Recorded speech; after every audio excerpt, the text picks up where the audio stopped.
우리 말씀을 보겠습니다. 우리 말씀은 누가복음 22장 7절에서 13절 말씀까지 보도록 하겠습니다. 우리 말씀을 가지고 미리 준비한 자에게 찾아오신다. 미리 준비한 자에게 찾아오신다. 라는 제목으로 같이 은혜를 나누기로 합니다. 여러분은 예수님께서 6월절 만찬을 하신 장소가 어디인지 아십니까? 누구의 집인지 아십니까? 성경은 예수님께서 성만찬을 하신 집이 어디인지 누구의 집인지를 정확하게 말씀하지 않습니다. 분명한 것은 예루살렘 성 안에 있는 집이었습니다. 그리고 2층에 넓은 다락방이 있는 큰 다락방이 있는 큰 집이었다라는 것을 우리가 알 수 있습니다. 왜 누구의 집인지 정확하게 말씀하지 않으실까요?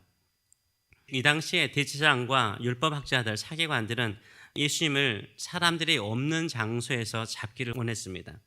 공개적인 많은 사람들이 있는 곳에서 예수님을 붙잡으면 예수님을 따르는 사람들이 소란을 일으킬까 봐 두려워하였습니다. 그래서 어느 밀폐된 공간, 어떤 밀폐된 집, 어떤 외딴 곳에 있으면 예수님을 잡고자 하는 마음들이 있었습니다.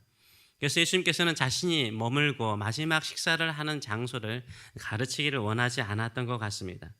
그래서 최후의 만찬을 하는 집을 정하실 때에도 어떤 공개적으로 누구의 집에 간다라고 말씀하지 않으시고 신비로운 방법으로 가시는 것을 우리가 알 수 있습니다.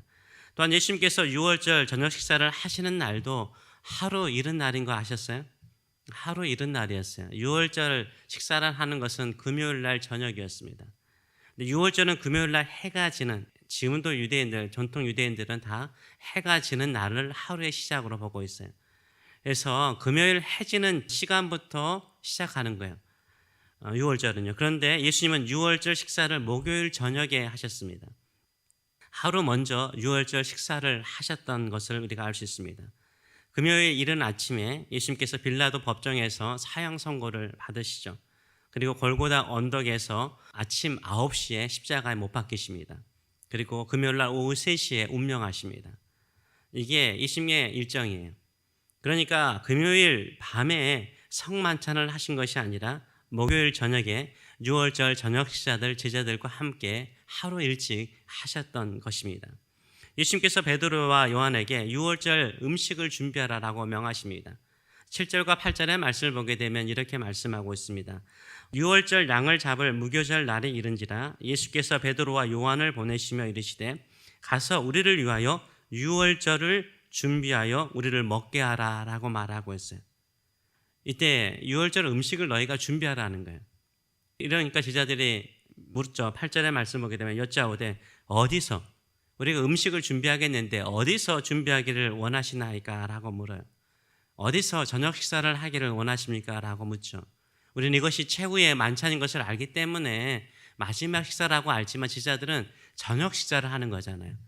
6월절 저녁 식사를 어디서 하기를 원하십니까? 라고 묻습니다.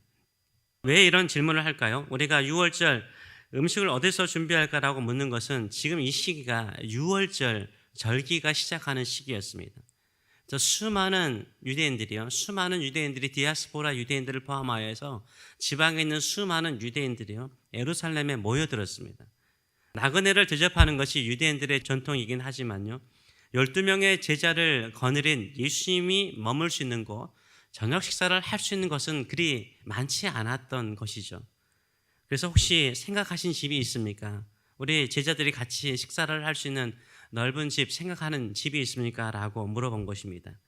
이때 예수님께서 예루살렘에 입성하실 때 나귀 새끼를 타고 입성하실 때 그 나귀 새끼를 만날 때도 우리 주님께서 쓰시겠다라고 말하잖아요. 그 누군지는 몰라요. 주님께서 쓰시겠다고 하니까 쓰잖아요. 그와 마찬가지로 집을 인도받을 때도 그렇게 하시는 것을 볼 수가 있습니다.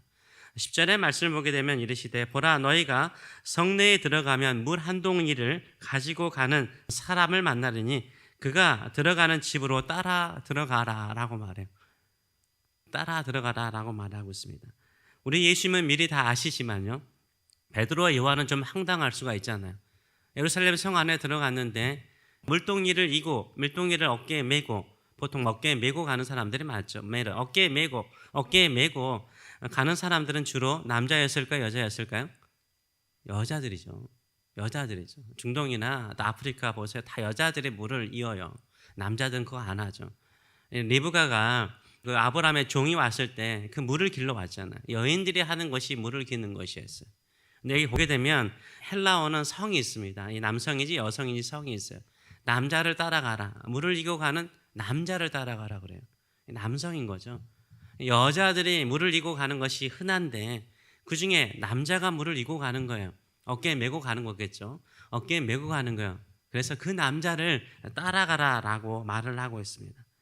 11절을 보게 되면 집주인에게 들어가서 그 집주인에게 이르되 선생님이 내게 하는 말씀이 내가 내 제자들과 함께 유월절을 먹을 객실이 어디 있느냐 하시더라라고 말을 하라고 말해요. 그래서 집에 들어갔더니 아마 종이었겠죠. 종이 집에 들어갔더니 거기에 집주인을 만나게 됐죠. 집주인을 만나게 되면 우리 선생님께서 제자들과 함께 식사할 자리가 어디 있느냐라고 묻습니다라고 묻는 거죠. 이 집주인도 어쩌게 보면은 생판 모르는 수도 있잖아요. 그런데 알았던 것 같아요. 왜냐하면은 기꺼이 그 다락방을 보여줘요. 선생님이 우리 랍비이신 선생님께서 제자들과 이 당시에 예수님께서 4일 전이죠. 목요일이니까 4일 전에 입성하실 때 이미 예수님은 종려나무 가지를 밟으시고 들어오셨잖아요. 그리고 성전에서 말씀을 전하셨잖아요. 아마 이 집주인도 성전에서 예수님의 말씀을 듣고 은혜를 받았던 사람인 것 같아요. 베드로와 요한을 모를 리가 없죠. 그래서 예수님께서 제자들과 함께 유월절 만찬을 드시겠다 하는데 어디 큰 다락방이 있느냐라고 물어볼 때 기꺼이 그 집을 보여주는 것을 볼 수 있습니다. 우리는 이 집 다락방 주인이 누구인지 항상 말하지 않으면 뭐요? 궁금해하죠. 그러나 초대교회 성도들은 이 다락방 집 주인이 누구인지를 알았습니다. 굳이 말하지 않아도 알았어요. 교회 전통에서도 이미 이 집 주인이 누구인가를 이미 말하고 있습니다. 이 집은 바로 마가의 어머니 마리아의 집이었습니다. 마가의 어머니 마리아의 집이었어요. 마가는 누굽니까? 바로 마가복음. 우리 마가복음 읽지 않습니까? 이 마가복음을 쓴 마가복음의 저자예요. 그리고 여러분도 아는 바나바죠. 바나바. 위로의 아들 바나바의 조카예요. 바나바의 생질이라고 그러죠. 조카였습니다.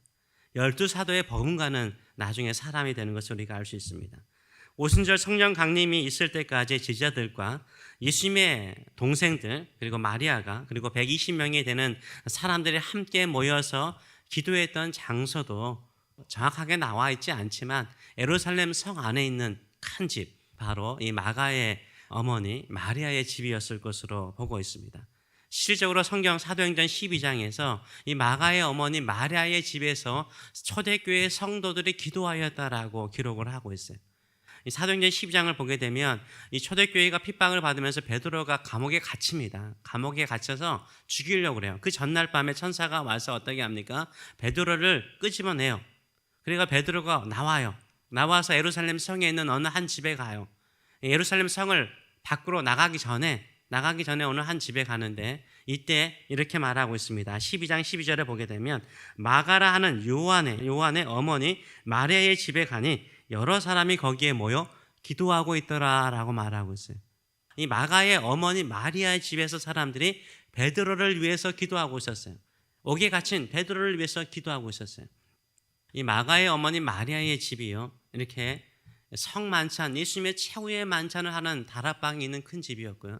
계속해서 사람들이 예루살렘에 있던 성도들이 모여서 기도하였던 집이라는 것을 우리가 알 수 있습니다. 이 다락방을요, 우리 주님께서 미리 준비한 것을 아셨어요. 그 집이 어디냐, 그 방이 어디냐, 그 공간이 어디냐라고 말을 해요. 마리아는 항상 드리기를 좋아했던 것 같아요. 자신의 집이 언젠가는 쓰임 받을 수 있기 때문에 다락방을 준비하고 있었던 거죠. 우리 주님께서 그거 아셨어요. 그래서 제자들을 보내셔서 그 집에 마지막 최후의 성만찬을 하시는 것을 우리가 볼 수 있습니다. 미리 준비하는 마음은요, 그 사람에 대한 관심으로 출발하죠. 진짜 그렇습니다. 사랑하는 사람은요, 그 사람의 필요를 알아요. 필요를 알기 때문에 미리 준비해. 말하지 않아도 미리 준비되어 있어요. 그래서 항상 사람들에게 기쁨을 주는 게 이 미리 준비하는 사람의 마음인 거죠. 사역하는 목사로도 마찬가지죠. 목사의 마음에 무엇이 있는지를 알아요. 그걸 미리 준비하는 성도를 만나고 그런 이야기를 들으면요, 목회하는 저도 너무나 행복하죠. 마찬가지인 것 같아요. 하나님께서도요, 우리 주님께서도요, 쓰시기를 원하세요. 공간을 쓰기를 원하시기도 하고, 그 사람을 쓰기도 원하시고, 그 사람의 물질을 쓰기를 원하시고, 그 사람의 탤런트를 쓰기를 원하세요. 근데 그 사람이 준비되어 있어요.